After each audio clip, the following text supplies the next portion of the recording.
ভারতের কেন্দ্রীয় bank reserve bank of India তাদের বিদেশে সংরক্ষিত বিশাল সোনার মজুতের একটি বড় অংশ 102 টন সোনা ফিরিয়ে এনে দেশে মজুত করেছে।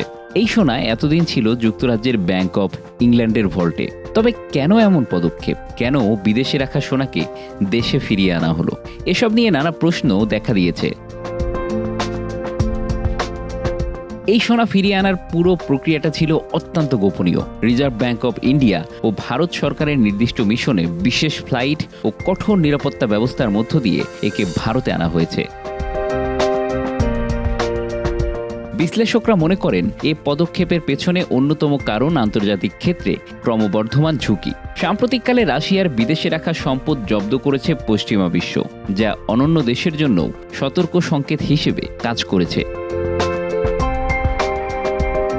রাশিয়ার এমন অবস্থা দেখে ভারতও এখন তার বিদেশে রাখা সম্পদের নিরাপত্তা নিয়ে উদ্বিগ্ন। তাই অনেকের মতে সোনা দেশে ফিরিয়ে আনার মাধ্যমে ভারতের কেন্দ্রীয় ব্যাংক একটি সুরক্ষা বলয় গড়ে তুলেছে।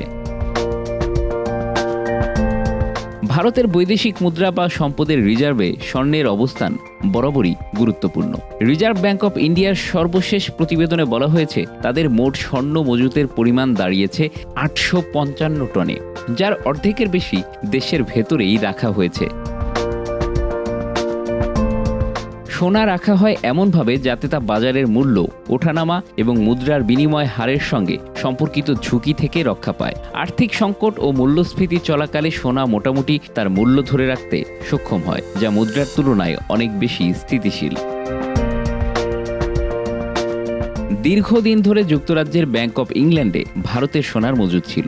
1990-এর দশকে ভারতে আর্থিক সংকট দেখা দিলে ব্যালেন্স অব পেমেন্ট সংকট মোকাবিলায় একটি ঋণ গ্রহণ করে, যার জন্য কিছু সোনা ব্যাংক অব ইংল্যান্ডে রাখা হয়েছিল। যদিও ভারত দ্রুতই সেই ঋণ পরিশোধ করে, তবে তখনকার কিছু সোনা সেখানেই রয়ে গিয়েছিল। বর্তমানে ব্যাংক অব ইংল্যান্ডে ভারতের মজুতকৃত সোনার পরিমাণ 324 টন। কিন্তু বর্তমান আন্তর্জাতিক সম্পর্কের অবস্থার কারণে এই সোনা দেশেই ফিরিয়ে আনার পরিকল্পনা করেছে ভারত সরকার। যদিও দেশের মধ্যে সোনা রাখা বেশি নিরাপদ, তবে বাস্তবিক কারণে ভারতের কিছু সোনা এখনও বিদেশে রাখা আছে। এর অন্যতম কারণ হলো বিদেশে মজুদ থাকা সোনা সহজে বেচাকেনা ও বিনিময়ের সুবিধা দেয়, একই সঙ্গে আন্তর্জাতিক বাজারের সঙ্গে দ্রুত লেনদেনের সুযোগ সৃষ্টি করে। এই সোনা প্রয়োজনে জামানত হিসেবেও ব্যবহার করা যায়। বিশেষ করে ভারতের রিজার্ভ ব্যাংক প্রায়ই আন্তর্জাতিক বাজার থেকে সোনা ক্রয় করে, যা বিদেশেই রাখতে সুবিধাজনক। বিশ্বজুড়ে অর্থনৈতিক মন্দার সময় সোনা বিনিয়োগের ক্ষেত্রে একটি শক্তিশালী মাধ্যম হিসেবে বিবেচিত হয়। কাগজে মুদ্রার উপর আস্থা না থাকলেও সোনার উপর বিশ্বাস সবসময়ই থেকে যায়।